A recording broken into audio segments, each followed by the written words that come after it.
Okay, students. Hi, everyone. Today we are going to start government and business, right? So this is the third lessons of our syllabus, right? So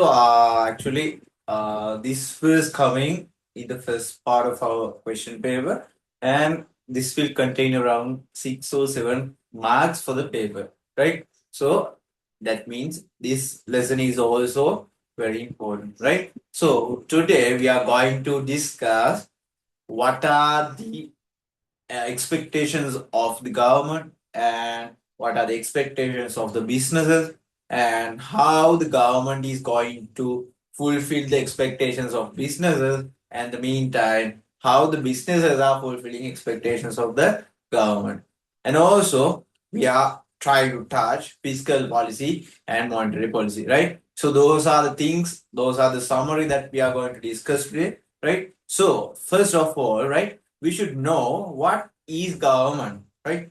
So actually, when we are discussing about government, government is the controlling party of any country, right? So we can divide the government into three main parts, right?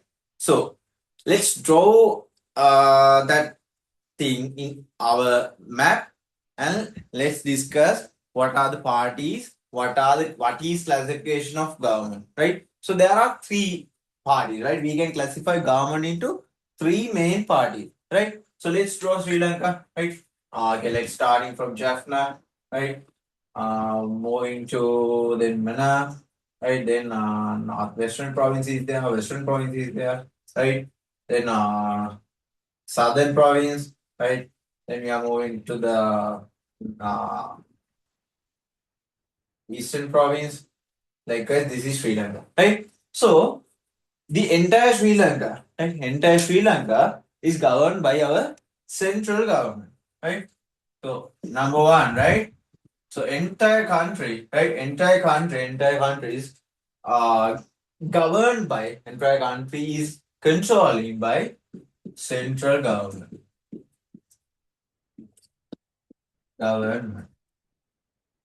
Okay. Then there is another body, right? So there are 9 provinces in our country, right? So let's draw those provinces, right? This is the northern province, right? So this is the eastern province. This is the southern province. This is the western province. This is the northwestern province, right? So this is the north central province. This is the central province. And there is Sabaraguma and Uva. Likewise, there are 9 provinces, right? So each province is having a provincial council, right? So what is the next category? What is the next party? So the next party is what? Number 2, provincial council.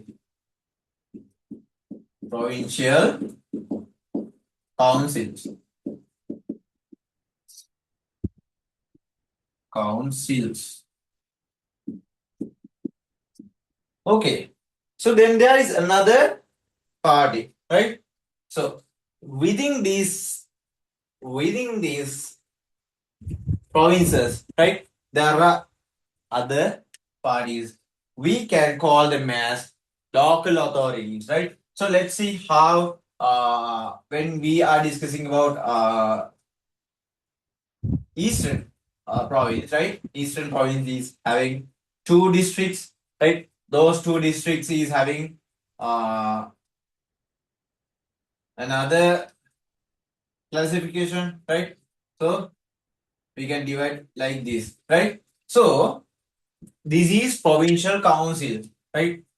Number 3 is provincial councils.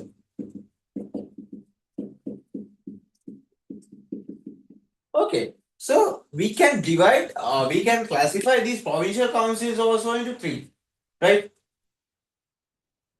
So these local councils, right? Sorry, not provincial councils. These are local authorities, right? My bad. These are local authorities. Local authority. right? Okay. Here, right? These local authorities also can be divided into three main parts, right? What is the smallest one? Smallest one is divisional secretary.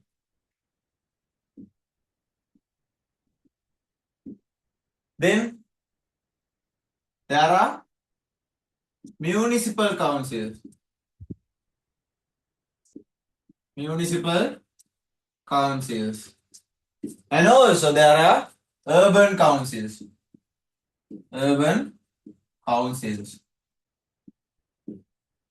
Likewise, we can divide these local authorities also into three main parts, right? Divisional secretary, municipal council, and urban councils, right? That is within the province, right? In the province, there are local authorities. Those local authorities are divisional secretariat officers, then municipal councils and urban councils, right? Okay. So those are the classification, right? This is the way that we can classify our Sri Lanka, right? Okay. So when we are discussing these government bodies and also businesses, right? We can see there's a relationship, right? So that relationship is like this, right? So when you are taking something from the government, you should have to give back to them, right? Give back something to them, right? So think, so government is taking taxes from the businesses, right? Government's main income source is taxes, right? So businesses are paying taxes, right? So on behalf of that, government is providing infrastructure, right? Government is maintaining roads, highways, right? Then there is harbors and also airports. Likewise, government is maintaining public law infrastructures, right? So those infrastructures are not built by private organizations, right? So they don't have that kind of power, and also they don't have that kind of ability, because government is the one who provides that social and that general infrastructure, right? So these two parties should have a good connection and good relationship, right? Otherwise the system will be fall, right? So let's see, right? Let's see, the government is intervening to these businesses by different ways, right? So let's see what are the ways that government is going to intervene these businesses, right? Okay. We are moving to that part, right? How government interfere for the businesses, right? So there are different ways, right? Ways of government influence on businesses, right? I'm cleaning the board, right? You can draw these if you are able, you can draw these all, right? So government can be classified into three main parts: central government, provincial councils, and local authorities. Local authorities again can be divided into three main parts: divisional secretariat and municipal council and urban councils, right? Okay, I'm erasing this, right? I'm erasing this. You can, if you want, right? Again, I think you have an idea. Right? If you want, you can watch again our recording, right? Okay. Now we are discussing the ways that government intervene, influence on business, right? The ways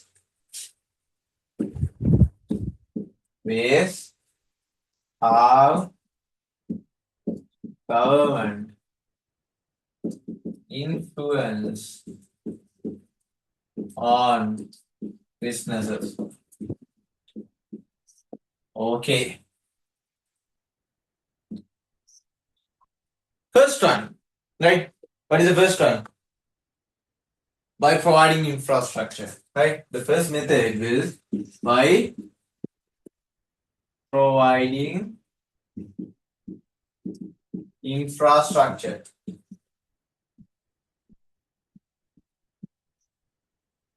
Okay. So we have already discussed, right? There are three main parties in our government, right? So we know that there are there is central government,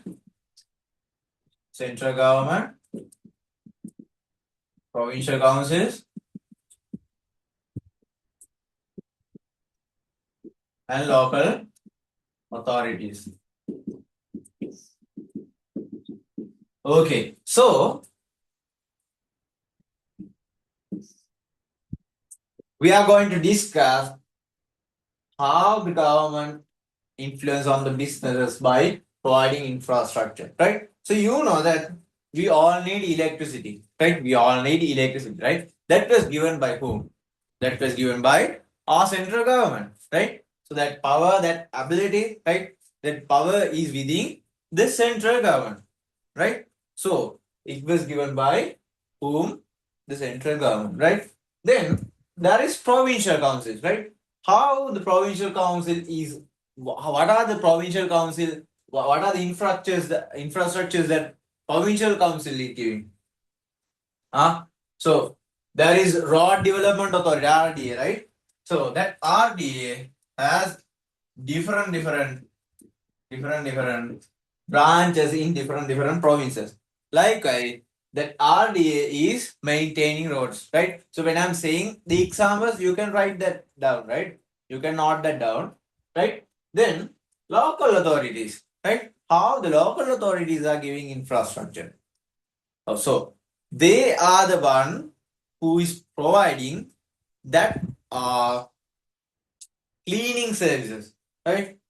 Then they are influencing the government, they are influencing the businesses by removing waste, right? It is actually removing waste is very essential, right? Otherwise, if you are living in a urban area, you know that need very well, right? But still you are in a countryside, right? So you don't have that kind of problems, right? You can stay peacefully without garbage, right? But if you are living in urban areas, that was actually a complete problem, right? It was a complete mess if there is no any local authorities involving in those garbage problems, right? So local authorities are influencing on removing garbages, right?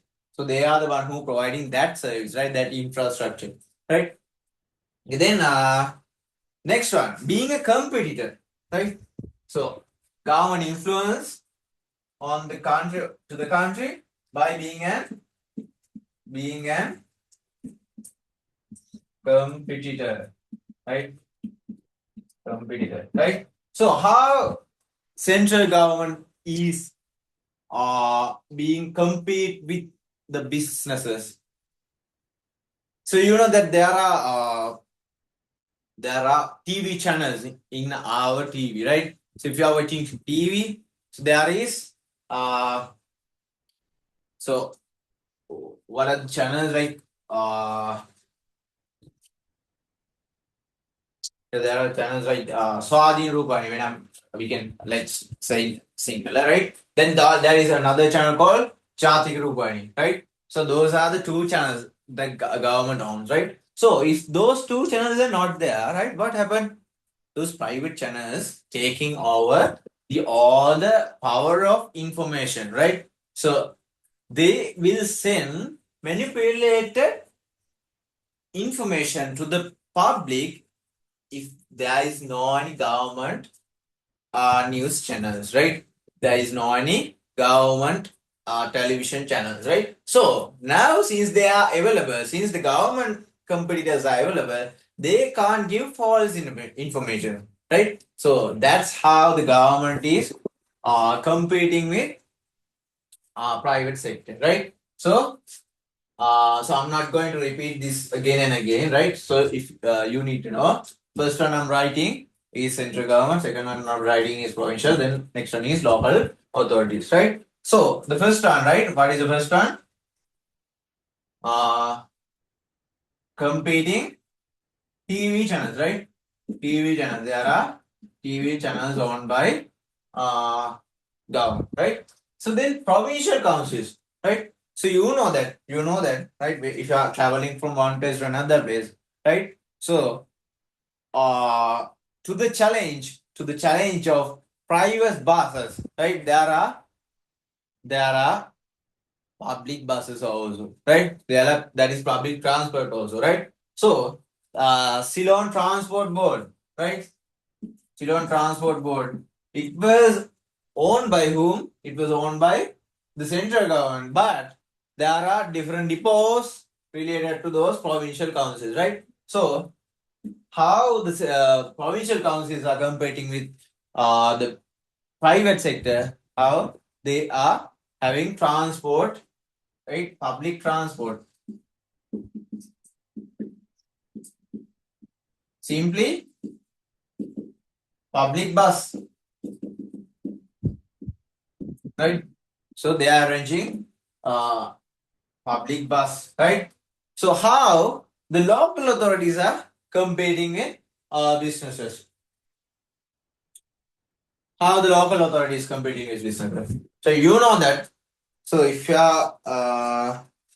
have if you visit any town, right? Any town, right? So there are some business spaces, right?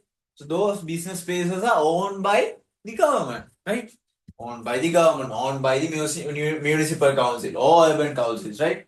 So those places was rented to private organizations, right? So that's how the local authorities are competing with business, the private sector, right? So renting, uh, renting properties, right? Renting properties. So they are competing like this, right? So next one, right? Next way that the government influence is by being a consumer, right? Consumer. So this was second one, right? There's a mistake, right? Being a consumer by being a consumer. Okay, so how government, central government consume things, right? So you know that, right? So there are some protests that the farmers are protesting. Uh, they don't have seeds to cultivate, right? They don't have actually that fertilizers, right? So you know that, right? When the farmers having any harvest, right? So let's get rice industry, right? In the rice industry, so sometimes there is surplus production, right? So there is surplus production, but when there's a surplus production, are the farmers going to destroy the surplus, right? So after selling into the market, right?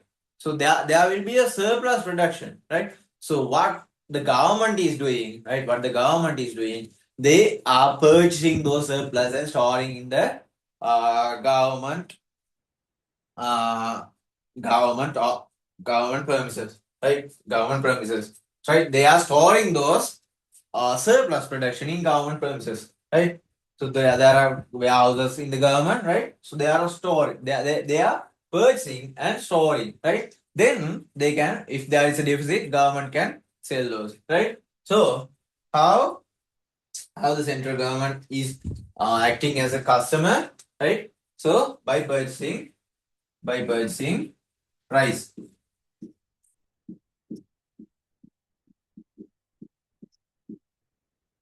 Then how the provincial councils are acting as a consumer. So you know that, right? So you know that provincial councils, uh, provincial councils having different business premises, right? Having business spaces. So we have discussed that warehouses. So get a warehouse as an example. So for that warehouses, right? They actually the government is not having any security service, no. So government is having actually the defense forces, right? But they don't have any security services, right? What the government is doing for those provincial councils, they are hiring private security organization, right? Hiring private security services. Okay. Then for local authorities, what they are going to do? For local authorities, they are having some cemeteries, right? Do you know that? There are cemeteries, right? So those cemeteries, right? Those cemeteries, services are given by whom? Services are given by private sectors, right? So they are giving those private sectors and they are giving those permissions to private sectors and get the service done from them, right? Get the service done from them, right? So they are paying to that service, right? So maintaining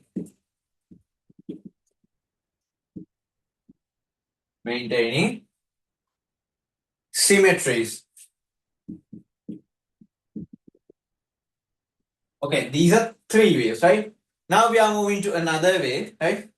Now we are moving to another way. Other one is by forming policies, right?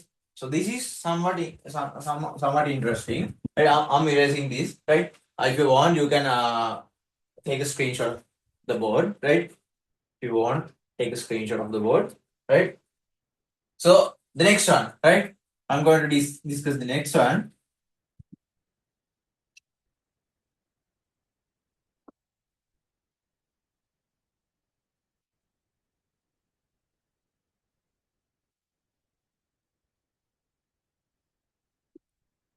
By forming policies. This is the fourth one. By forming policies. Okay. So you know that I want answers, right? There are two main policies in our country, right? What are those two main policies? And we are going to discuss those two main policies also in this session.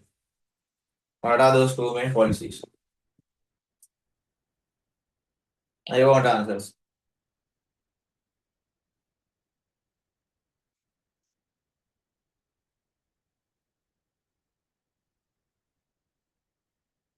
Please raise your voice. Yeah. Fiscal policy. And the next one? What is the next one?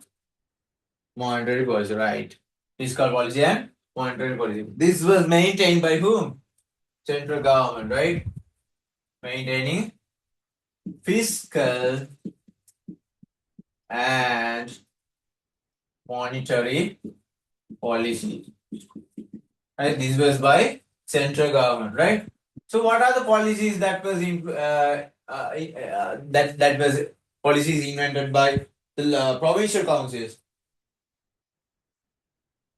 So you know that if you want to register your name, right, you should go to your provincial council, right?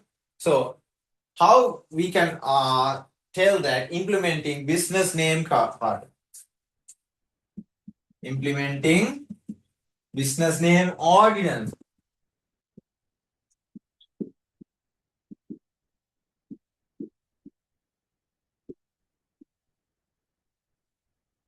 Okay, how the local authorities are acting as a policy maker? They are implementing environmental policies.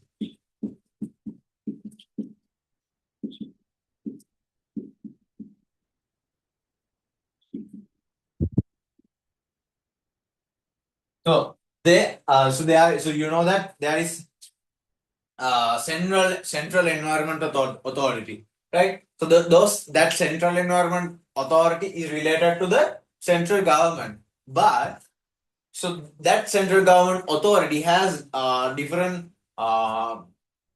locations. They are established in different regions, right? So that was that for that purposes, right? That provincial local authorities are the ones who supporting central government. So sorry, central environmental authority, right? So likewise, they are implementing environmental policies for those areas. Think in a area there was many slopes and the landslides are actually happening recently, right?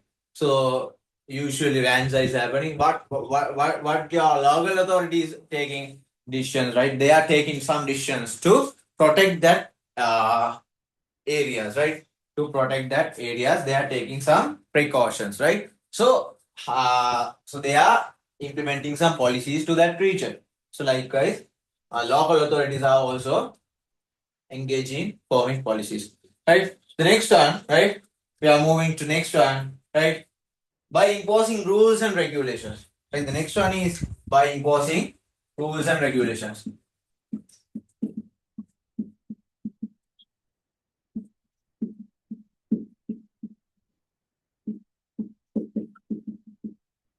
Okay. So what are the rules that was implemented by the central government? So there's an act called Consumer Affairs Authority Act.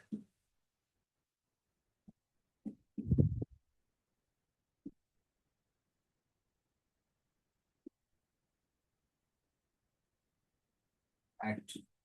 And in the provincial councils, right, they are imposing rules and regulations for private buses, right? Imposing rules and regulations for private buses, right? Then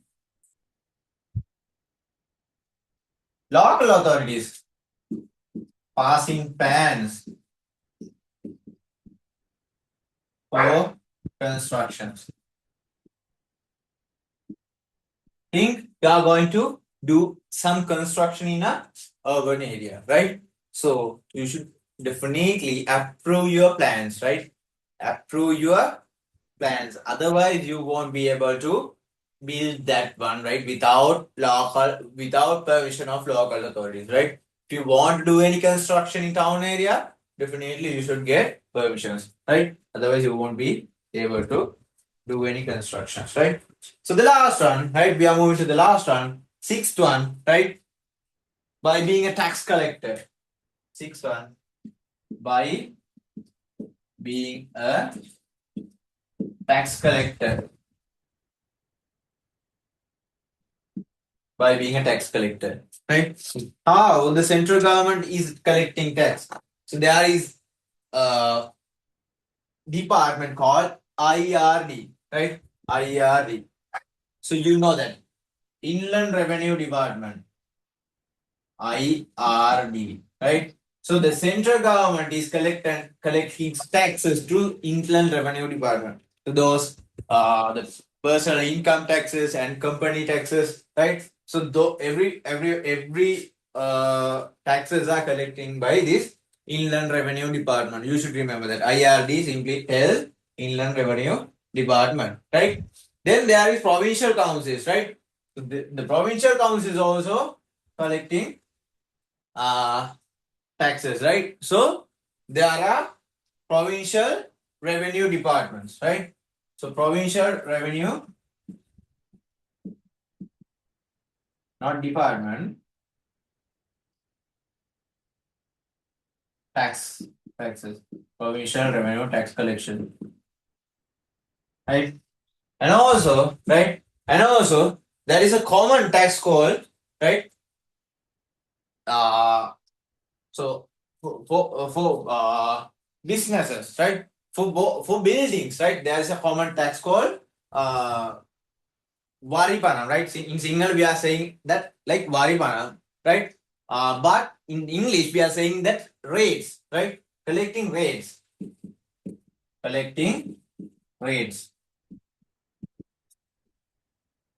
right? If you are having a building in a urban area, right? You should not only in urban area or rural area also, right? You should pay rates, right?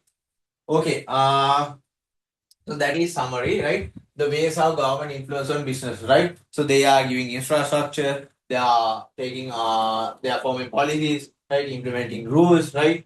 Collecting taxes, right? Likewise, government is influencing by being a customer also, right? So this is the way how government influence on the business, right? So that is a summary, right? So we are moving to the next part, right? So government is having goals and aims, right? We are going to, so we want to write this, right? Please take a screenshot, right? Because we are moving so fast, right? So I'm erasing. So as I said earlier, right? As I said when we are starting the session, right?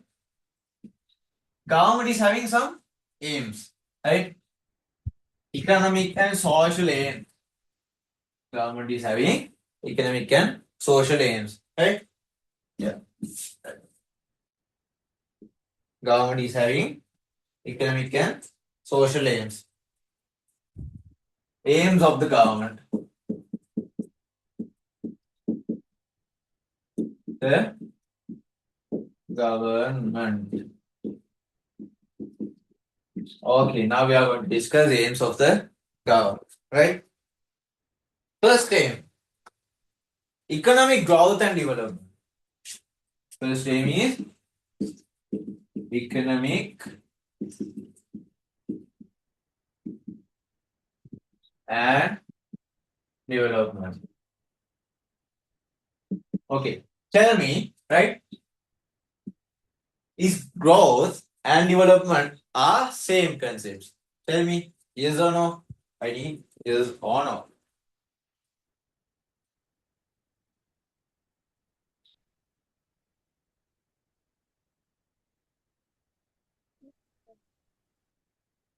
Are these two are mentioning same concepts? Are these two are same concept? Yes or no?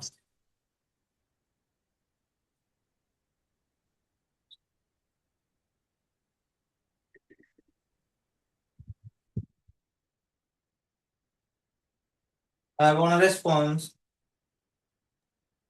Sir. No, right? No. Economic growth. What is economic growth? Economic growth is continuous development of production, right? Production means gross domestic production, GDP. If the GDP is increasing rapidly, that means there's a growth in a country, right? But that is not enough for the development, right? If the government want to develop, right, government should, at the meantime, the government should have the economic growth. That means government should have continuous development in production, and also government should go in higher rank, go to higher ranks in social indicators like poverty index, right? So if the poverty of Sri Lanka is losing, right, what happened? Sri Lanka is improving, right? Then the literacy, right? Sri Lanka should move upwards in the literacy, right? So then we can say Sri Lanka is developing, right? So you should know growth is an one concept, development is one concept, right? So we are moving to the next aim. We are moving to the next aim, that is full employment. Full employment. Number two, full employment. Okay. So full employment means what? Is that employment of human resource? Is that only? Tell me yes or no. Full employment is telling only about human resource.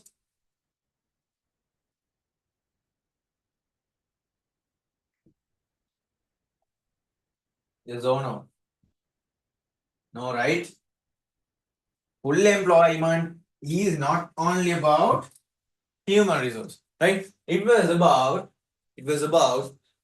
human resource and also that other resources. What are the other resources? There is land, labor is already there, human resource is already there, and capital and entrepreneurship, right? So land capital also should be used to the fullest, right?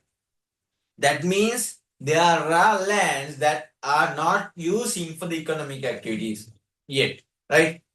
Then also there are some capital that are not using it, right? So full employment means Sri Lankan people should use all those resources, right? All those resources without keeping without idling them, right? Okay, so that is full employment. Hope you got an idea, right? So meantime, the all the people in the age that they can work, that they should work, right? So there are some people. So think. So we are getting that we are getting that. We are accepting only injured people, right? Injured people and disabled people, right? Mentally and physically disabled people, right? And also full-time students, right? We are removing full-time students, right? From that, right? Then there is people who is willing to do a job, right? All those people should be employed to fulfill full employment, right? So we are moving to the next government goal, right? That is economic stability, right? Economic stability. That is something that we should talk to the fullest, right? Economic stability. Economic stability, right? We can divide this economic stability into two parts, right? What are those two parts, right? We can divide first part as internal price stability. Internal price stability. Then, what is the other one? External price stability. Internal price stability, then external price stability. Okay. Internal price stability and external price stability, right? So what is internal price stability? What is internal price stability? Internal price stability means while controlling inflation, stabilization of price level, and also interest rates, right? So, if there should be internal price stability, there should be stable price levels and also stable interest rates, right? Otherwise, internally it was not stable, right? So we are moving to external price stability. What is external price stability? External price stability means you should remember having a stable foreign exchange rate, right? External price stability simply means, right, having a stable foreign exchange rate, right? So internal price stability means having a stable price levels and also interest rates, right? So external price stability means having a stable exchange rates, right? Yeah. What is inflation and deflation, sir? Yeah, inflation and deflation, right? So simply, inflation means the increment of price level, rapid increment of price levels, right? So think we are taking a rice packet, right?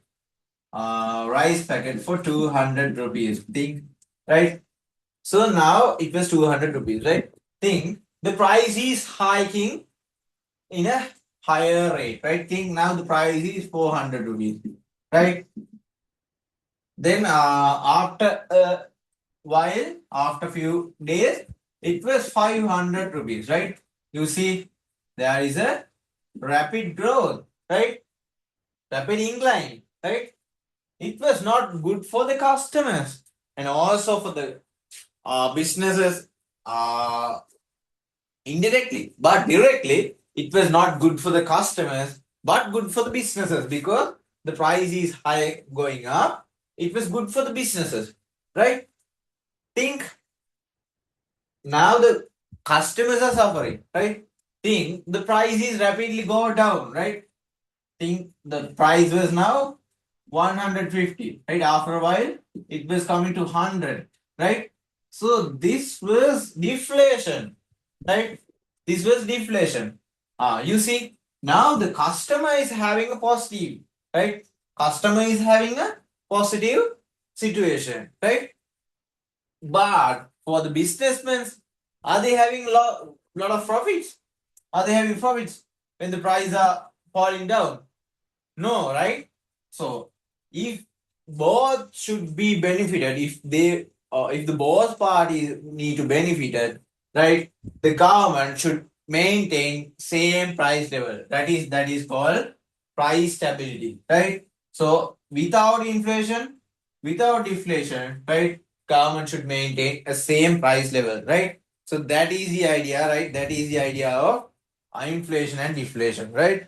Hope you got it. Yes, If you sir. can't, Got it, please sir. tell me. Right. Okay, please let me charge my laptop.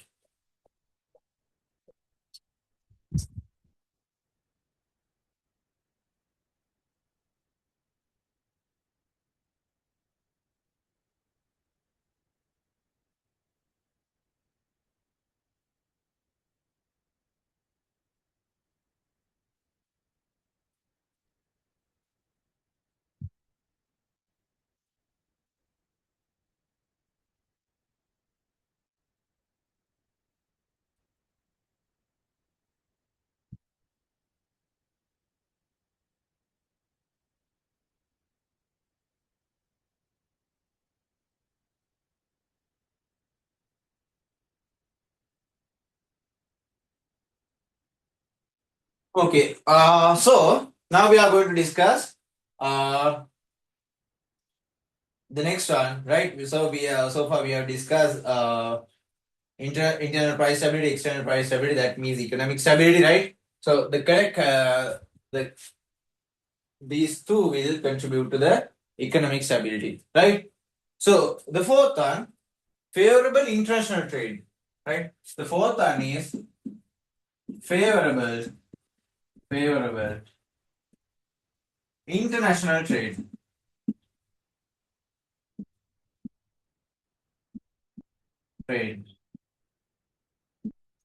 favorable international trade. That means how it become favorable, how it should be favorable. So we are looking at this our country's perspective, right? How the international trade is becoming favorable. We should have more export than import, right? So that's how we can maintain a favorable international trade. Right? If the country is having more exports than imports, we are having a favorable international trade, right? So when that was happening, right, we can uh, gain a lot of foreign currencies, right? Okay. Then next one is fair distribution of income. Number 5, fair distribution of fair distribution of income. Ah. So what is fair distribution of income? You know that, right? So you know that, right? There is different locations in Sri Lanka, right? So there are different climates in Sri Lanka, and also different provinces, districts, right? So all those provinces, right, doesn't have a same income distribution, right? Let's get the district like this. Let's get district like Western Colombo, right? So the Colombo people is having a lot of income distribution because there are so many industries around the Western province, right? But when we take a province like Sabaragamuwa, right? So actually the factories are rare in there, right? Factories are rare, right? So then the people live in those Sabaragama province doesn't have much income distribution, right? So if they want to take a good higher salary, right, they should move to urban areas, right? So that is how the income gaps are created, right? So to remove that, to demolish that, right? What the government is doing, right? What government can do is they can start new industries in different locations, right? Think the new factory is starting in a rural area, right? Think, let's assume garment, right? So, new garment is starting in a rural area. What happened? The people in that area having now job opportunities, right? And also think in near that garment, people can start new stalls, food stalls, right? Then clothing shops. Likewise, they can start new businesses, right? Near the garment, right? Even though the garment people is saving clothes, they don't allow to take those clothes outside from the garment, right? So that is opportunity to a clothing seller, right? So when they are getting that salary, when they are getting their salary, right, they are spending that salary for foods and clothes. Likewise, those people is also having now business opportunities, right? So now those families are having income sources. Likewise, we can demolish income gaps, right, by those tactics, right? So the fair distribution of income is also economic aim of the government, aim of a government, right? So next one, next one, yeah, those are the aims of the government, right? So there are few aims, there are few goals, right? So those are the aims of the government. So we have discussed now the aims, right? So for these aims, how the businesses can contribute, right? So now we are going to discuss how the businesses can contribute for these aims. How the businesses can contribute for full employment, right? Tell me, tell me how the businesses can contribute for full employment. Businesses can start what? New businesses, right? Starting new businesses,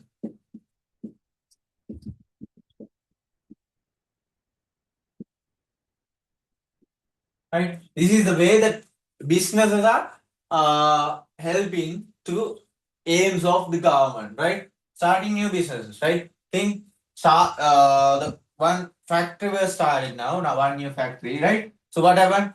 There is employment opportunity for the people, right? So that employment gaps are now closing, right? Then for economic stability, to internal price stability, what the businesses can do, right? What are the things that businesses can do to maintain internal price stability? The businesses can maintain stable price rates. Businesses can maintain same price levels, same, or we can say stable price levels, prices for goods, right? So that is a way that businesses can contribute to internal price stability. Then for external price stability, actually for this external price stability, businesses can do exports, right? We when the export are increasing, right? And also decreasing imports, right? The government actually can maintain a good rate, right? What rate? Exchange rate, right? So, exporting, right? Starting exporting companies is also helpful for these economic external stability and also a favorable international trade, right? Starting exporting businesses,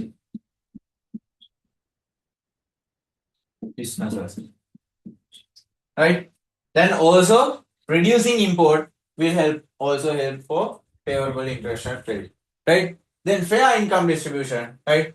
For that, businesses can, private sector can start businesses in rural area. Start businesses in rural areas, right? That's how the businesses can help to fulfill these aims of the government, right? To this economic growth and development, government can help, right, by paying taxes,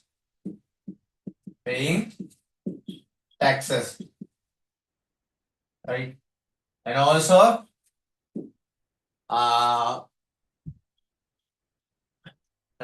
respecting government, respecting government policies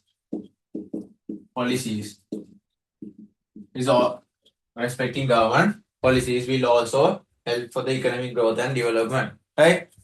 Okay. Now we are moving to policies implemented by the government, right?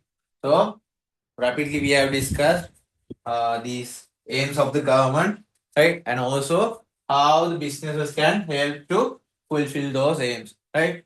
So if you want, you can take a screenshot if you want to write this, right? It's better you are maintaining a note, or else this reminding is enough, right? Since you are having a note, since you are having a perfect note, this reminding is enough, but make sure you study again these things after the reminding, right? Then you will be perfect in that lesson, right? You will be a master in that lesson, right? So go for it, master those, right? So I'm cleaning the board.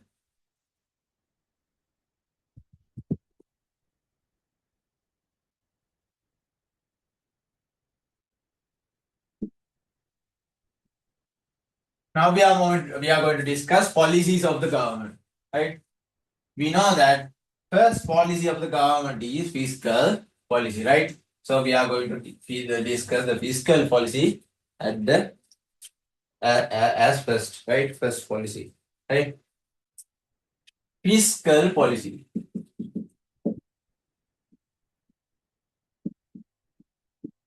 Policy. Fiscal policy. Okay. I think I want to refill my pens. But anyway, let's continue for today. Okay. I will refill tomorrow. Okay, fiscal policy, right?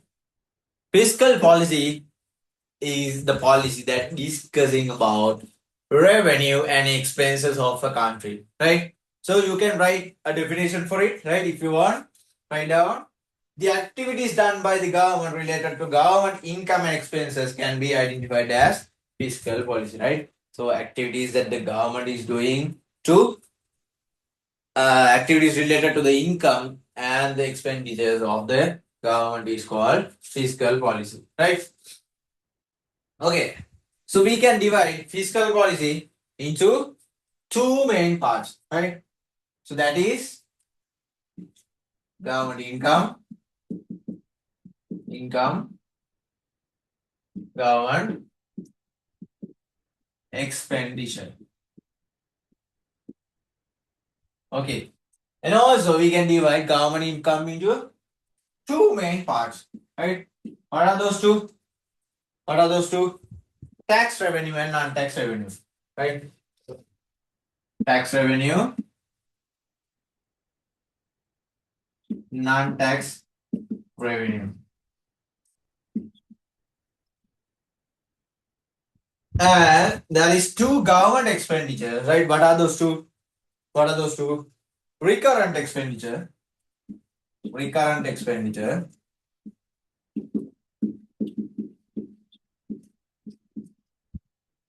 and capital expenditure, right? Capital expenditure.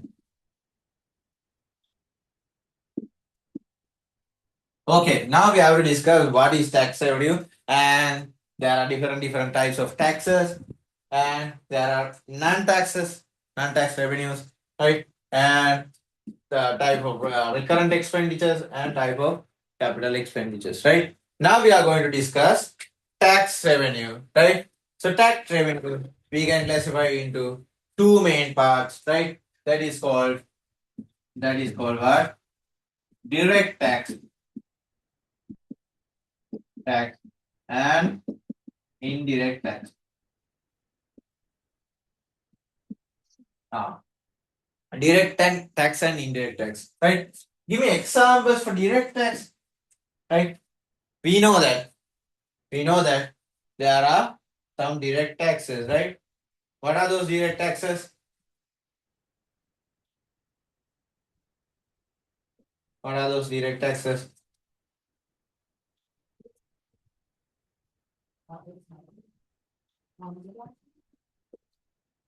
There is income taxes, right? Income taxes.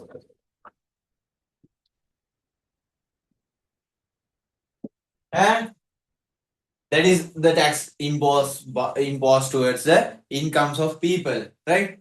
So there is another tax type of tax. What is the other tax?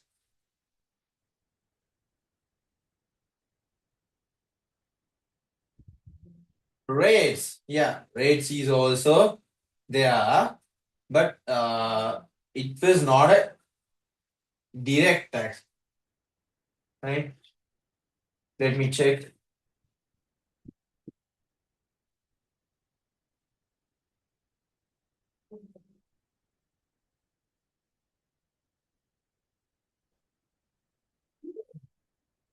So there is taxes imposed towards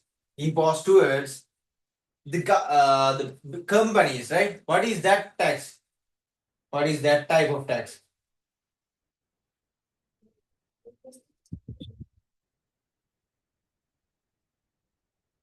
What is that type of tax?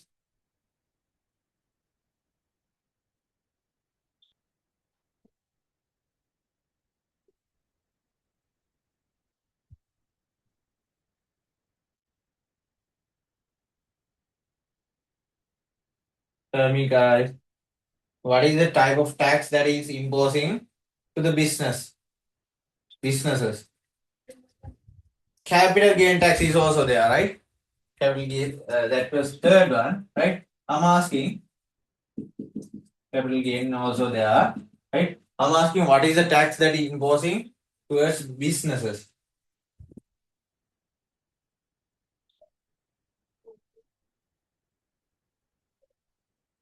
Corporate tax, right? Yeah, definitely corporate tax. That's what I'm expecting. Corporate tax, right? Okay, those are direct taxes, right? So give me the examples for indirect taxes. Give me the examples for indirect taxes. You know,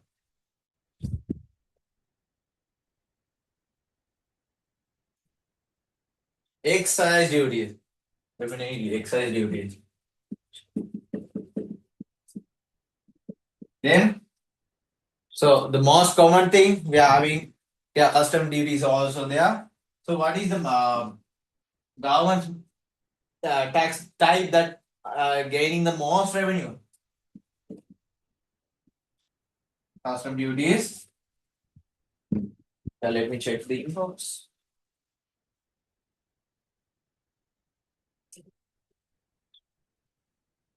Yeah, VAT, right? VAT. Now we are having 18% VAT, but according to the government, right, they are going to increase that for 22, right? That might be a problem. I don't know whether it was accurate or not, right? It will be a huge problem. It was true if it was true, right? Anyway, right? So then, what are the other taxes? What are the other taxes? Indirect taxes. Yeah, withholding tax, right? So actually, withholding tax. Yeah, withholding tax is anyway, right? So let me explain the difference between direct tax and indirect tax, right? Direct tax and indirect tax, right? So direct tax is directly charging from the person who is paying taxes, right? Think you are having any income, right? From that income, the government is directly charging a tax from you, right? So, what is the difference between direct tax and indirect tax? Indirect tax is something, right? You can pass to someone, right? So, think VAT, right? So, VAT is charging from the government, VAT is charging, uh, VAT is imposed towards the businesses, but they are passing that VAT to the customers, right? So that is kind of a indirect tax. And also custom duties, right? Custom duties are charging from the businesses, but they are include that amount to the price, right? Then indirectly, who is paying that indirect tax?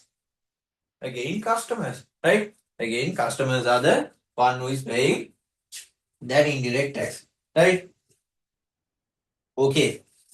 So let's move to the non-tax revenues.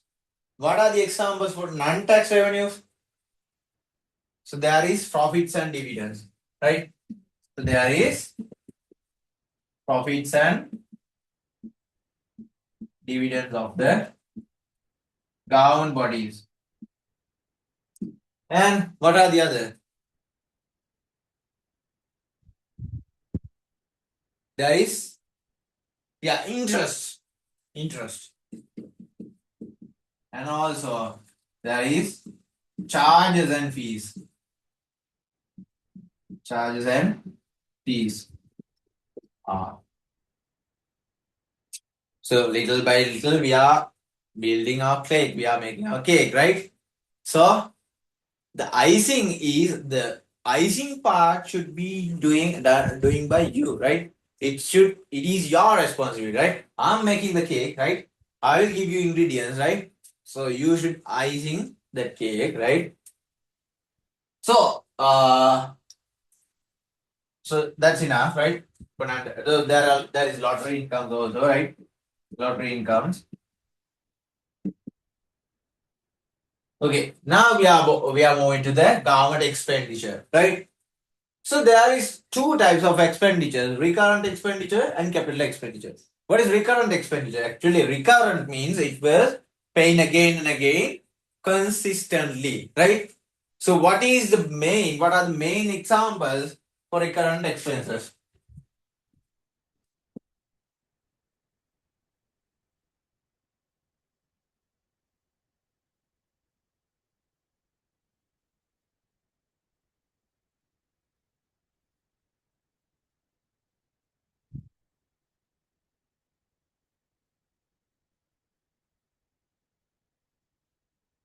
What are the main examples for recurrent expenditures? Government is paying, right? Each and every month the government is paying salaries and wages, no? Salaries and wages. Then what is the other recurrent expenditure? Government should pay interest payment, right? Paying off interest.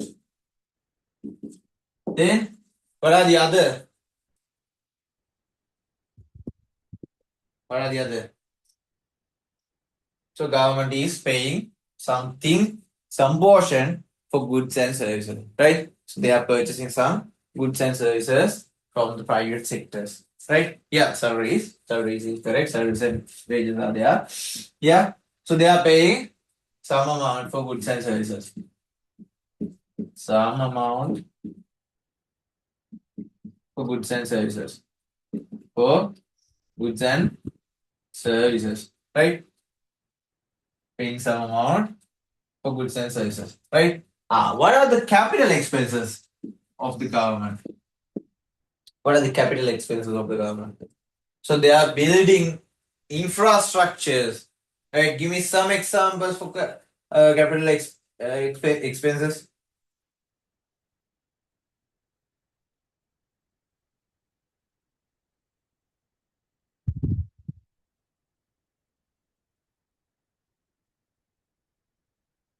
Give me only one. Construction of roads. Yeah. Think construction of road, right? Construction of highways. Highways. Then construction of airports, right?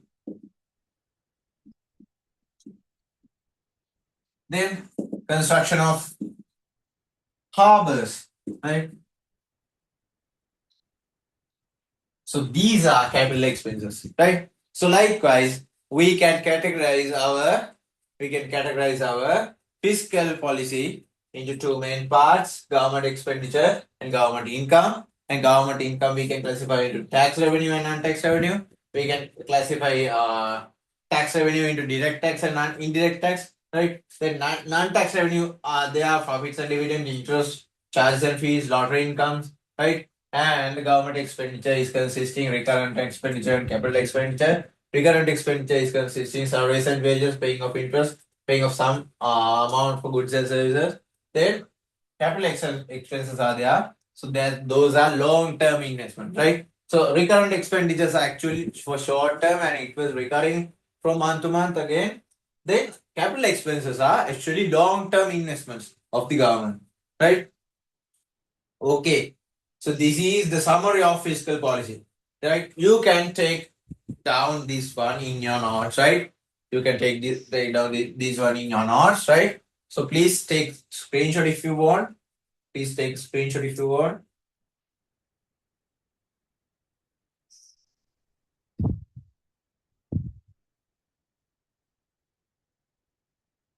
Okay. Now we have discussed what? We have discussed the fiscal policy, right? So what we are going to discuss now is monetary policy, right? Now we are going to discuss monetary policy, right? Before I erase this board, right? This is very actually very useful for you to remember, right? Take down this one.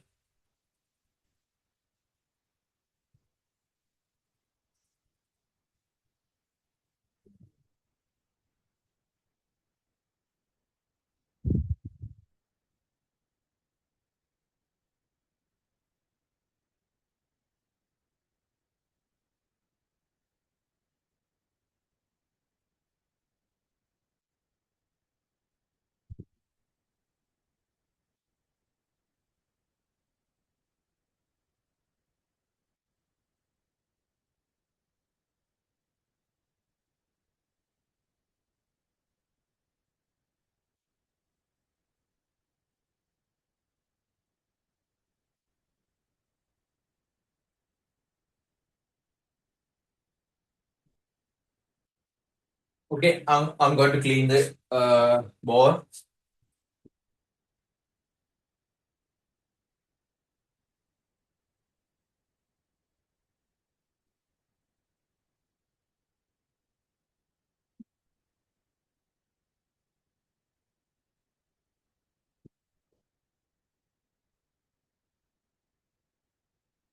Students, right? Students, pay your attention, right? Now we are at the most critical stage in this lesson, right? This is the most important and the most hard part to remember, right? Actually, this is the most hard part to concentrate, right? Now we are going to discuss the monetary policy, right? It was sometimes confusing for students. So pay your attention, right? So let's crack these codes, right? Okay. Now we are going to discuss the monetary policy, right? Whatever. Not now, not now. Policy, right? Monetary policy, right?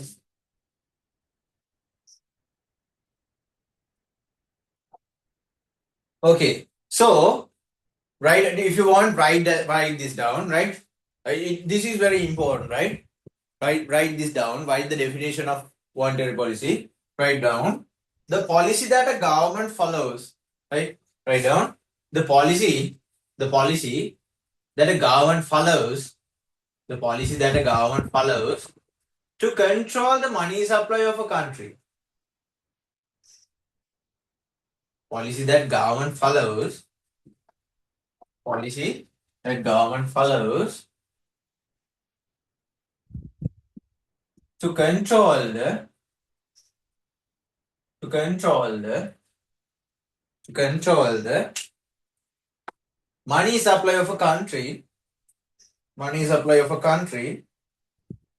Money supply of a country is called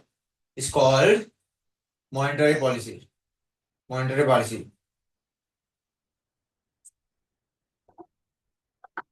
Right? Then who is implementing this monetary policy? I hope you've written the definition, right? Who is implementing this monetary policy? Central bank, right? So you should write that down also. The Central Bank of Sri Lanka executes the monetary policy on behalf of the government. Write this down also. Write down this one also. The Central Bank of Sri Lanka executes monetary policy on behalf of government. The Central Bank of Sri Lanka executes the monetary policy on behalf of the government.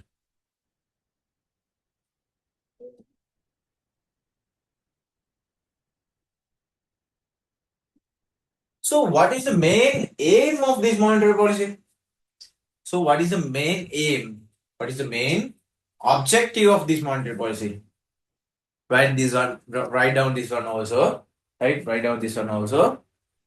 Main aim of this monetary policy is main aim of this monetary policy is main aim of this monetary policy is. After you write that down, you can highlight also. Maintain the stability of the price. Maintain the stability of the price. Main aim of this monetary policy is maintain the stability of the price. Right?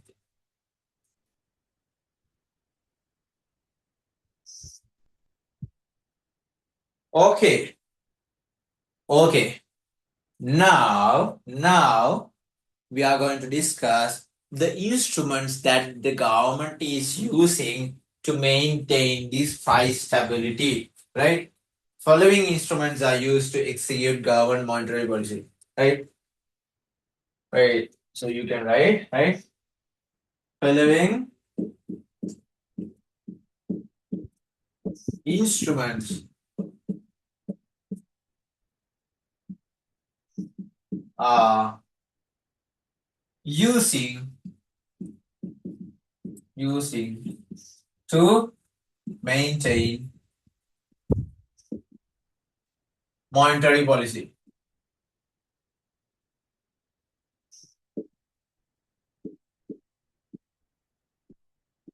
Okay. These are the instruments, right? These are very crucial and very important, students, right? So the first one is interest rate, right? Interest rates. First one is interest rates. Okay. Now we are going to discuss interest rates, and interest rates are three types, right? Write down. So there is another word for interest rates. We can tell these interest rates as standing facility rates, right? Standing facility rates. Interest rate is another, we can call interest rates as standing facility rates. Facility rates. Right? So don't be confused if there is the word called standing facility rates on behalf interest rates, right? That is also interest rates, right? So there are three types of facility rates, actually interest rates, right? First one is standing deposit facility rate. Standing deposit facility rate. Facility rate. What is the other one? Second one is standing lending facility rate. Standing lending facility rate. Then the third one is simply the bank interest rate.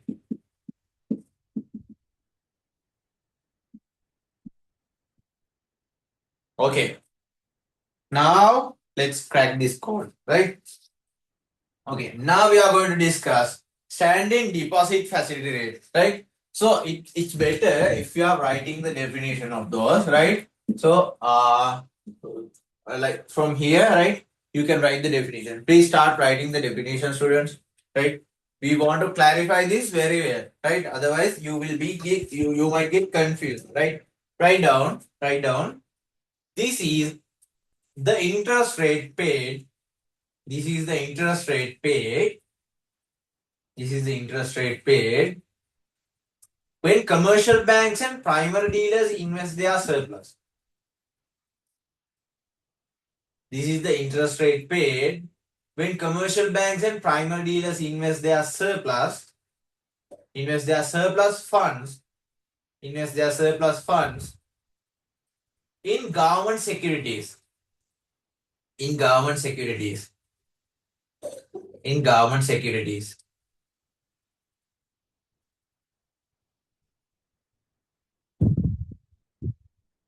Okay, that is standing deposit facility rate, right? So now we are discussing standing lending facility rate. Write down the definition for it also, right? This is the interest rate charged by the central bank. This is the interest rate charged by the central bank. This is the interest rate charged by the central bank when commercial banks and primary dealers. When commercial banks and primary dealers. When commercial banks and primary dealers obtain funds by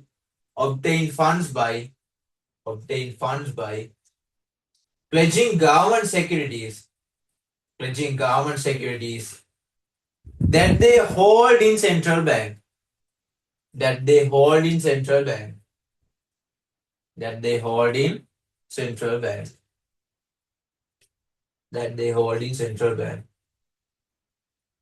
Okay, so that is standing lending facility rate, right? So after we are writing these definitions, we are definitely going to discuss everything. The next one, bank interest rate. Write down. This is the interest rate that the central bank, as a final loan provider,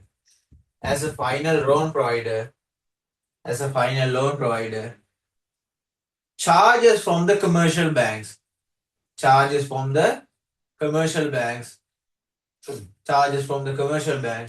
who have obtained loans for liquidity issues.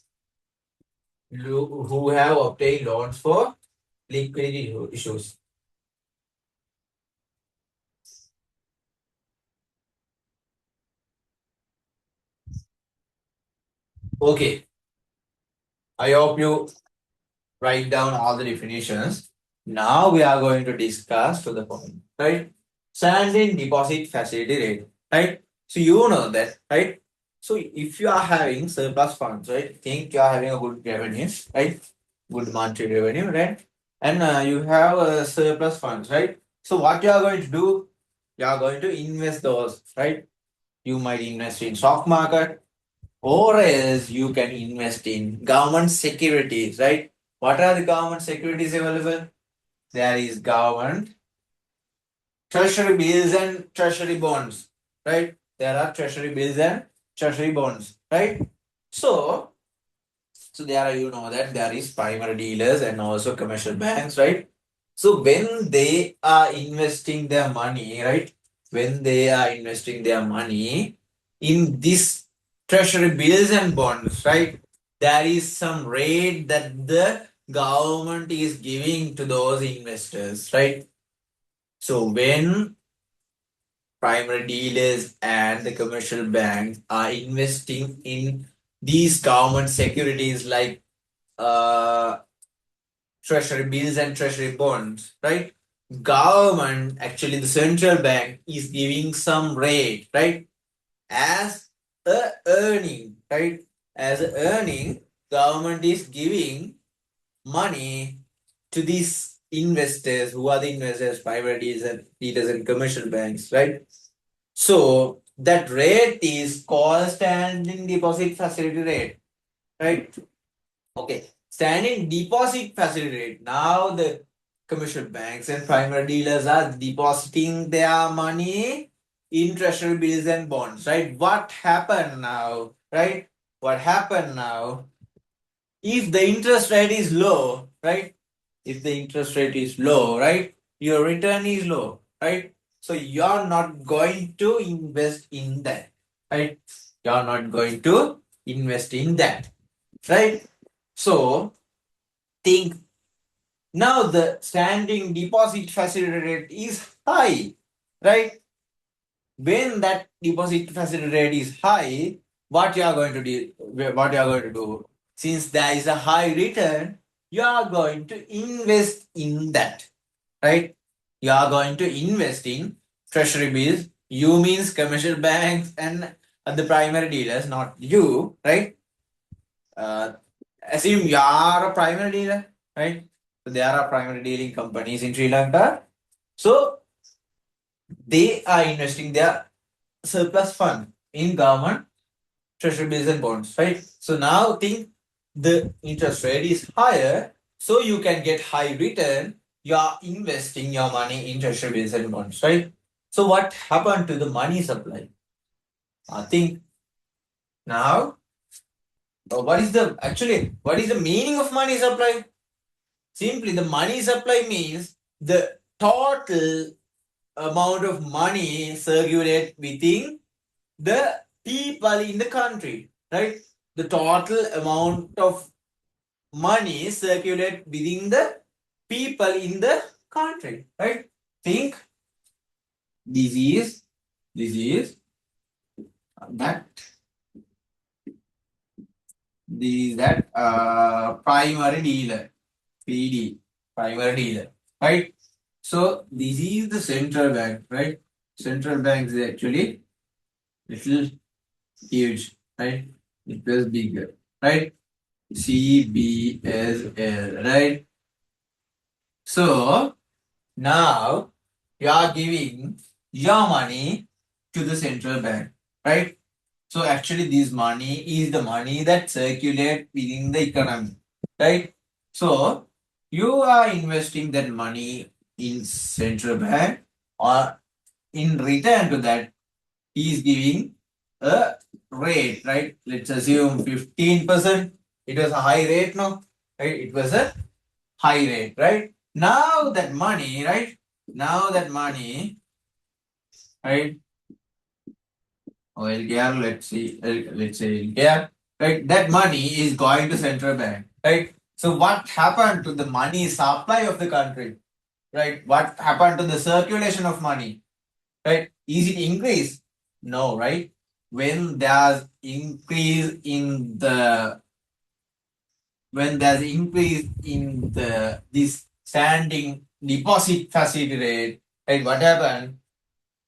The primary dealers and commercial banks are investing their money in central bank. Then there is no money remaining to give loans to the people, right? Give loans to the investors, right? There is no money to give the loans to the investors. Then there is no money to circulate in the economy, right? Now the most of the money is within central bank, right? What happened, right? Money supply is decreasing, right? So see what happened when the interest rate standing deposit facility rate was decreased up to 10 decrease to 10%, right? Now these primary dealers are demotivated to invest in central bank, right? In treasury bills and bonds, right? They are demotivating to invest their money in treasury bills and bonds. Right? What happened now? What happened? They are taking back their money from the central bank. Right? They're taking their money back from the central bank after giving those treasury bills and bonds. Right? They are giving those certificates to the central bank again and encash those. Right? So what happened? Now the money supply is increasing, right? Now the money supply is increasing, right? So what happened? There is what kind of relationship between these standing deposit facility rate and money supply? There is an inverse relationship. You see, when the interest rate is high, what happened? Money supply is decreasing, right? When this interest rate is lower, right? Money supply is increasing, right? You see, there is a inverse relationship, right? You should remember inverse relationship, right? Let's see in these areas, what kind of relationship is having with those rates, stored interest rates, with those interest rates and money supply. Right? Let's see. Okay. Now we are moving to standing lending facility. I hope you understand this standing deposit facility rate. Please ask from me if you have any doubts. Is it perfect? Is it clear to you? Or if you have any doubts, please ask from me. Okay. If it is clear, we are moving to standing lending facilities, right? Okay. Think, right? Now you don't have money, right? You don't have money, right? What you have is you means again you means this primary dealers and the commercial banks, right? So think primary dealers and commercial banks now they don't have money to give, and also for the invest, right? So they don't have money to give loans to the customers or investors, and there is no money to invest them, right? So now they want funds, right? They are getting a good income from these interest rates, but now they want money to invest. They want money to give loans to the investors, right? Now what they are doing is, right? So they have now these treasury bills and bonds, right? They have those certificates of treasury bills and bonds. Now what they are doing is, right? What they are doing is they are using, right? They are using those treasury bills and bonds as collaterals, and getting loans from this central bank, right? So they are using the treasury bills and bonds as collaterals and take a loan from that central bank, right? When they are taking a loan, central bank is charging some rate. That rate is called standing lending facility rate, right? That rate is called standing lending facility rate. Now, the central bank is lending money to these primary dealers and commercial banks by getting those treasury bills and bonds as collaterals, right? Hope you got the idea. Hope you got the idea. So let's see the relationship between those rates and money supply, right? Okay. Okay. Think, right? Think. Now the central bank, right? Now the central bank is charging from you 12% when you are getting this loan from the central bank, right? So it might looks like reasonable to you when comparing with this 15% rate. For think now you are having treasury bonds, right? So they are giving 15% for your treasury bond, right? But the loan rate is 12%, right? But the amount loan rate is 12%, right? So you see like it was good to get loan from central bank, right? When this interest rate is low, right? You are getting loans, right? Again you means these private dealers and commercial banks, right? Now these commercial banks are getting loans, right? What happened? Again, now the money is going towards commercial banks. That means commercial banks are lending that money to the other banks and also investors, right? Again, what happened? The money supply in the economy is also increasing. When the money supply is increasing, you should know, right? When the money supply is increasing, the inflation is also increasing, right? The price levels are also increasing, right? Then that was happen when the interest rate is low, right? When the interest rate is low, commercial banks are taking loans and they are lending. And what happened? Money supply is increasing when there is low interest rate. Oh, okay. Let's see. Now the central bank is increasing this interest rate up to 18%. Right? Now the central bank is charging from you, not you, again, commercial banks. The central bank is charging 18%. That standing lending facility rate is now 18%. What happened? Are the primary dealers and commercial banks are going to get loans from the central bank again? No, right? They just keep their securities and stay without getting any loans, right? What happened now? So, since they are not getting any loans, what happened? Money supply is actually decreasing, right? Money supply is decreasing because they don't have money to lend to the investors, right? So there is no investing in the economy. There is no price hikes, right? Because now all the money is again in the central bank, right? So what happened then when this interest rate is going up, money supply is going down. Again, what kind of relationship they have? Again, what kind of relationship? That was inverse relationship, right? Inverse relationship. Inverse relationship.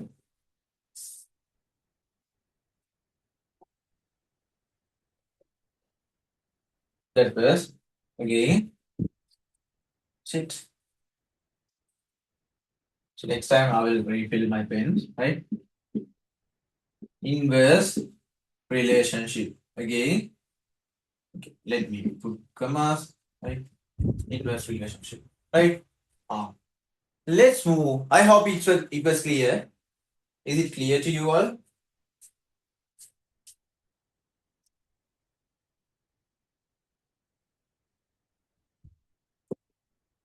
Please let me know. Okay, then we are moving to bank interest rate, right? So bank interest rate is very simple, right?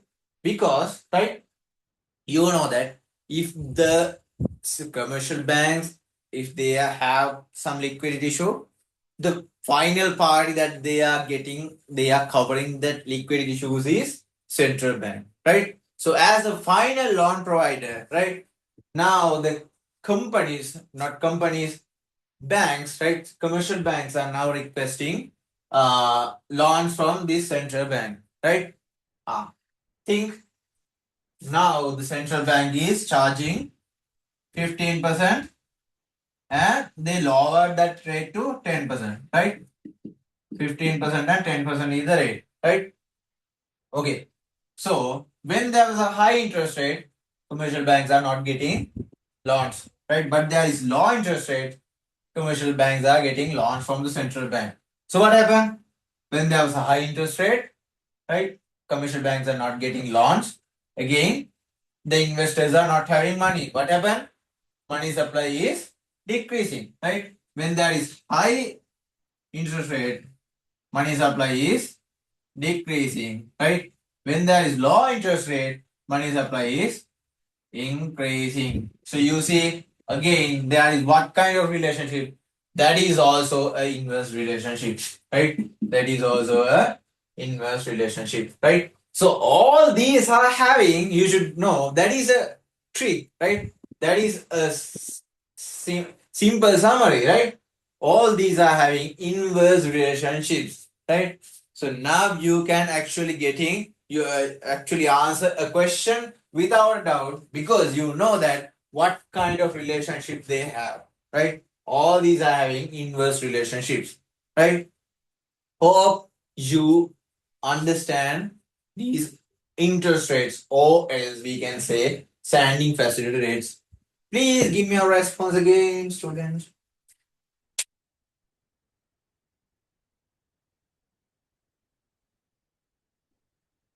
Okay, now we are moving to discuss change the next one, right? So now we are done discussing interest rates, right?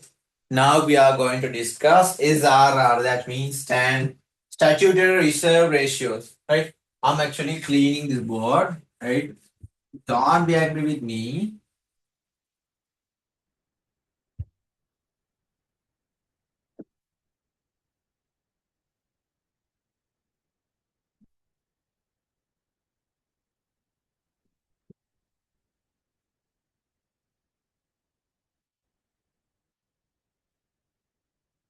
Okay, I even clear the topic also, right? Okay, now we are going to discuss SRR, that means standing statutory reserve ratios, right? Changing, that is number two, changing statutory reserve ratios. Statutory reserve ratios. Okay, what is statutory reserve ratio? In, uh, in festival seasons, right? So when you are traveling, right? When you are traveling, right? Your neighbors or your relations are giving money, right? I hope we are having Aurudu also, right?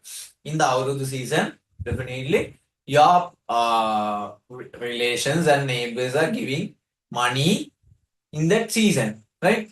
So what happened, right? I'm telling this one from my experience, right?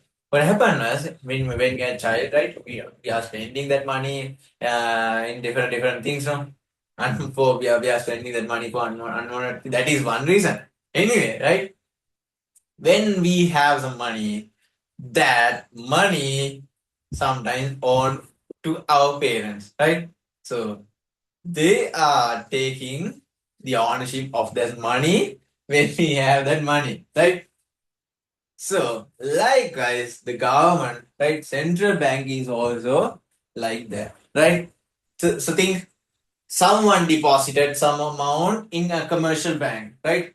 Central bank is saying, right, give me my portion, give me my portion, deposit that my part in my bank, right? Likewise, they are getting some portion of from the commercial bank, right? So that is called statutory reserve ratio, right? That is called statutory reserve ratio. What happened? This statutory reserve ratio increases and decreases. Let's see, right? Okay, let's see. Uh, Let me clean this board from a cloth. I think it will help me.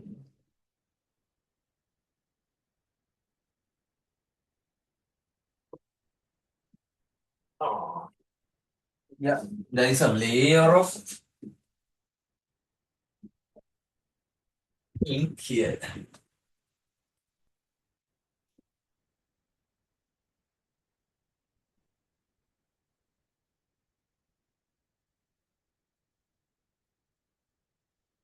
I think that is one of the reasons that pens are not performing well.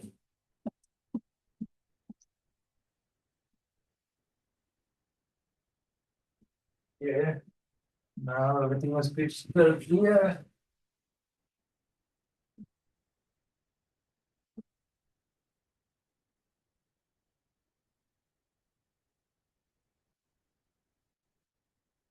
Let's see. Yeah, monetary. You see. and subtopic is financial instruments.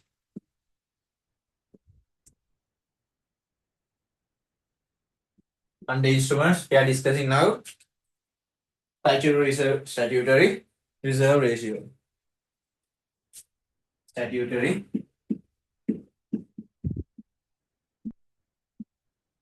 reserve ratio. Okay. So, for what did you guys say no? Please tell me. Actually, I haven't seen that. Please let me know. What part did you didn't you understand?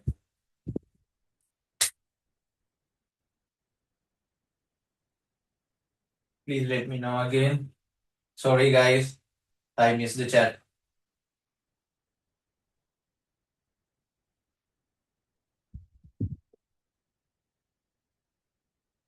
Please let me know.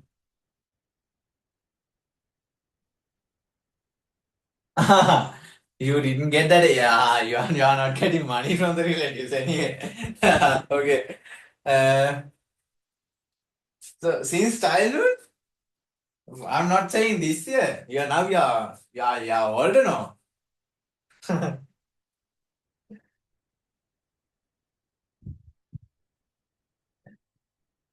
Sometimes.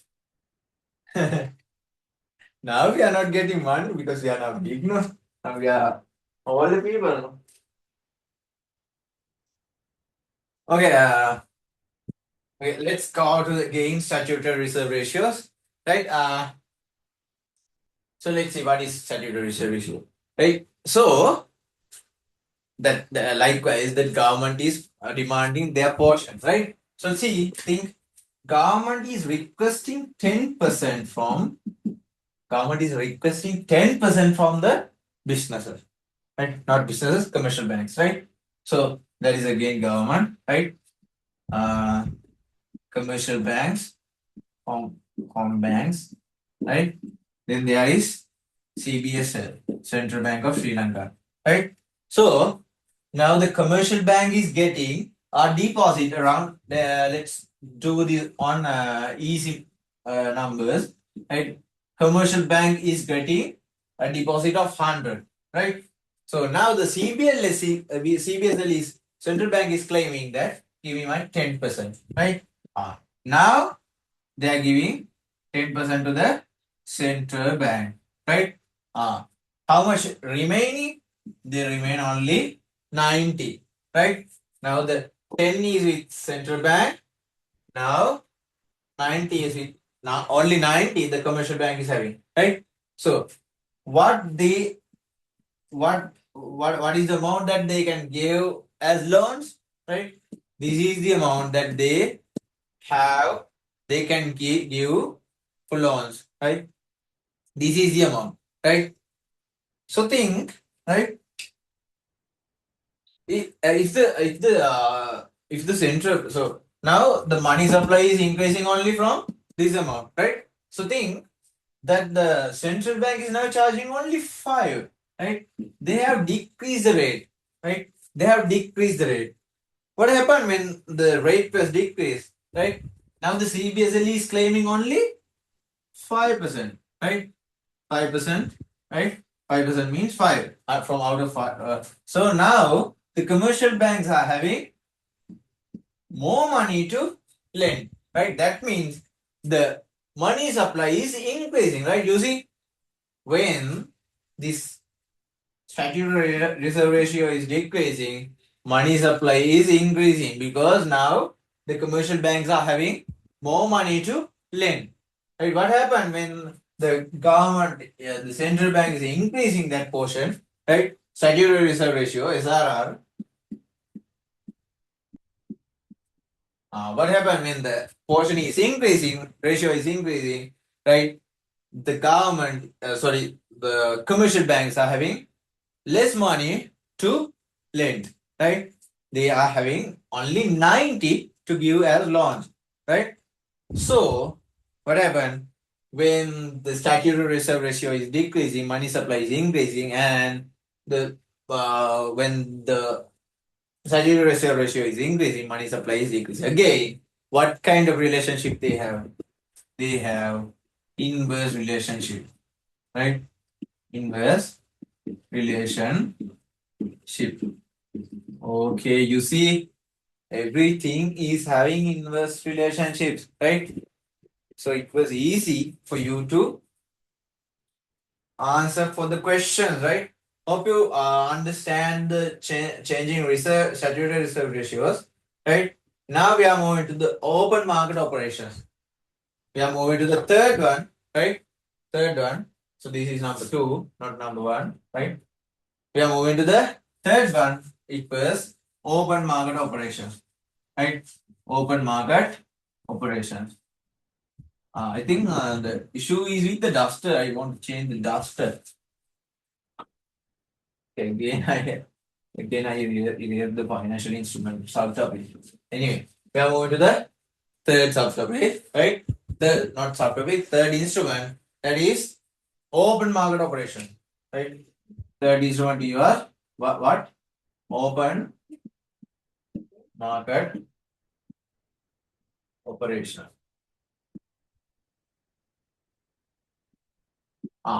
So now there is no concern about ratios, right?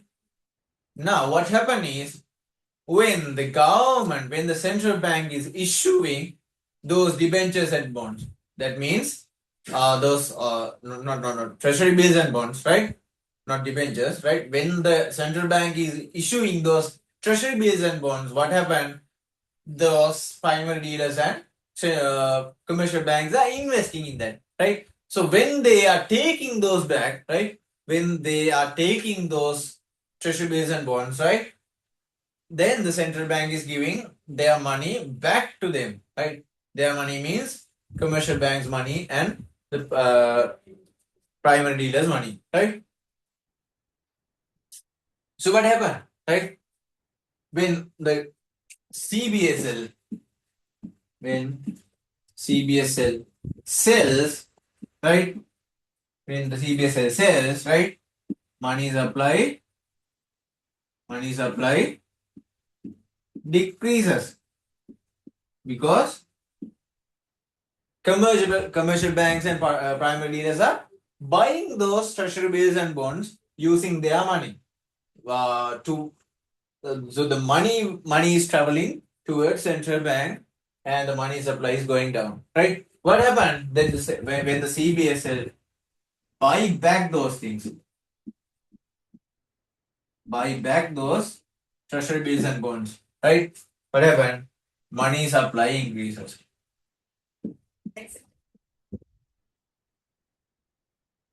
Okay, that is what open market operations is for, right? Open market operations means government is selling their treasury bills and bonds, right?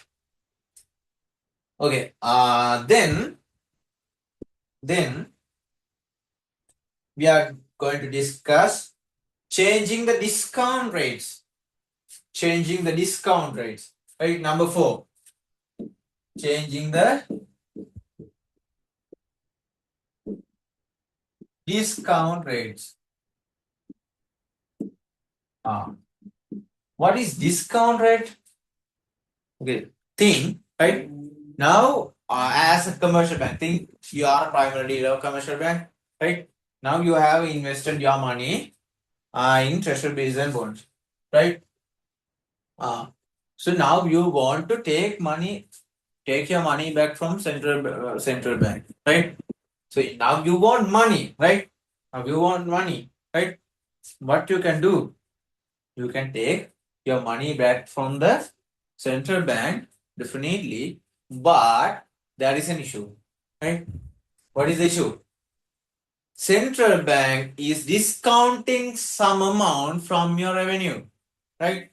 Central bank is discounting some amount and giving you a low return if there is high discount rates, right? If there is high discount rates, right, you have low returns when you are taking your money back, right? But if there is low discount rates, right? Without an issue, right? Without an issue, you can take your money back, right? So what is the discount rate then? Discount rate is the charge or the ratio that the central bank is charging when you withdraw your money back, right?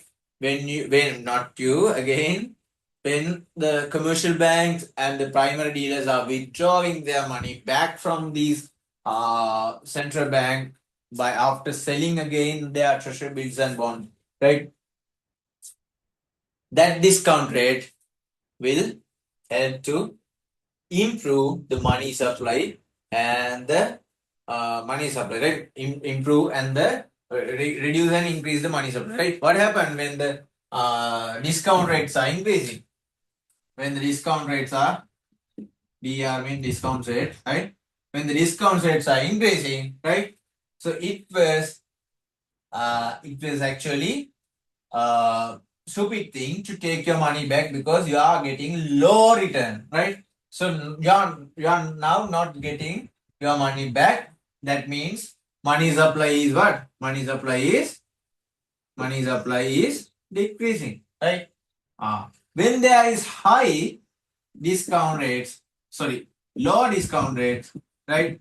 So it was good. It was actually not harmful to you. Take your money back from the central bank, right? So now we are taking your money back. Then you can invest that and you can give that for loans, right? So what happened? Money supply is increasing, right? Again, you see what kind of relationship is there within in changing the discount rates and money supply. When the discount rates are going up, right, money supply is going down, right? When the discount rates are going down, money supply is going up. Everywhere you see there is inverse relationship, right? So now you can see, right? It was very easy for you to remember, right? Because everywhere there is inverse relationship, right? Okay, now we are moving to imposing credits limits, right? The last one in under monetary policy instrument, right? Uh, Imposing credit limits.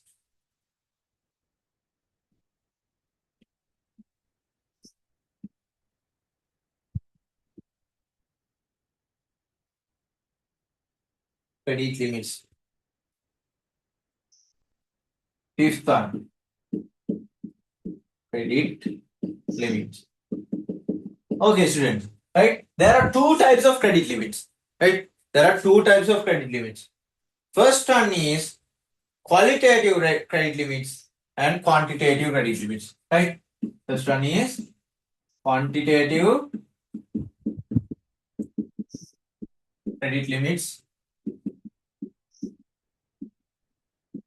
The next one is qualitative credit limits. Okay, this credit limit means, students, the central bank is stop giving money, right? Stop lending money, stop giving loans, or else, right? They are reducing the amount they are giving as loans, right? So let's see what is quantitative and qualitative. Quantitative means actually it was quantitatively affected to the entire money supply, right? But the qualitative credit limit means, right, the government is giving loans for some area, but they are not giving loans for other areas that they want to uh, utilize those areas, right? So, to if the government wants to influence positively for some area, government is giving loans for those things, right? So, if the government wants to actually demotivate some industry, right? So the government is not giving loans for those areas, right? So like liquor industry and cigarette, that means tobacco industry, right? So think if the government want to if the government want to demotivate that industries, right? Government is stop giving loans for those things, right? That is qualitative. Qualitative means if the government want to motivate some area, he's giving loans for them, right? If the government want to demotivate some area, he is not giving loans for them, right? So that is the qualitative credit limits, right? So I hope you got the idea of qualitative and quantitative credit limits.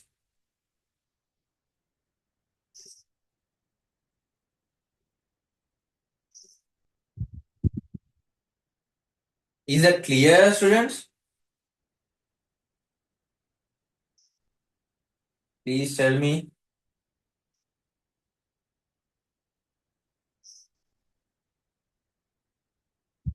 Okay, if that's so, we have done a very hard part to remember, right? So now we learn everything in a simple manner, right? So now we are going to discuss summary actually what happened when the monetary policy works, right? So if so so we are taking a summary, right? So now there is a action, right, to increase the money supply from the central bank, right? So now the central bank is actually giving loans, giving loans for less interest rate. That means the commercial banks are getting loans for low interest rates, and also it will influence commercial banks to give loans for the investors in low interest rates, right? So when the investors are looking at low interest rates, they are borrowing loans from the banks, right? What happened now? Now investors now having money, right? They are investing that money in different industries. What happened, right? When their investments going up, production is going up, right? When the production is going up, price levels are going down, right? When the price levels are going down, people are demanding goods, right? When they are demanding goods, sales of businesses are going up, right? Sales are going up means their profits are going up, right? Ah, what is the other side? When the government is demotivating to give loans, right? Think government is charging higher rate from commercial banks, right? Now the commercial banks is also getting loans, but for higher rates, right? They are getting a few loans from the central bank in higher rates. And what happened was they are giving loans to the investors also in higher rates, right? So investors are actually not getting loans for higher rates. Now, what happened? There is no investments. No investment means no production, right? No production means there is less goods in the economy, right? When there's less goods in the economy, that means the price levels are going up. When the price levels are going up, people are not demanding goods, right? When people are not demanding goods, what happened to the revenue of the companies? Sales are going down and profits are going down. So what happens when the so you see what happens when the monetary policy is influenced, right? With the monetary policy is influenced, what happened to the investors and their profits and revenues, right? So you see that is the relationship, right? You can build a relationship in your mind, and I hope you remember everything that we have discussed so far, right? Next day, we are discussing the consumer rights, right? Consumer rights and consumer responsibilities. And also we are moving to the fourth lesson quickly, right? We are moving to the fourth lesson very quickly, right? And yeah, according to our plan, we have to discuss seventh lesson, right? According to our monthly plan, I think it will very useful. It will be very useful. So let's after we done this lesson, let's go to the money lesson, right? Okay, that's all for the day. Hope you remember everything that I've said, right? If you don't remember anything, that you can check the recording, or else you can text me or call me, right? Okay, then have a very good night, students. See you then. Good night, students. Thank you so much, sir. Good night, sir. If you have any doubts, please ask from me.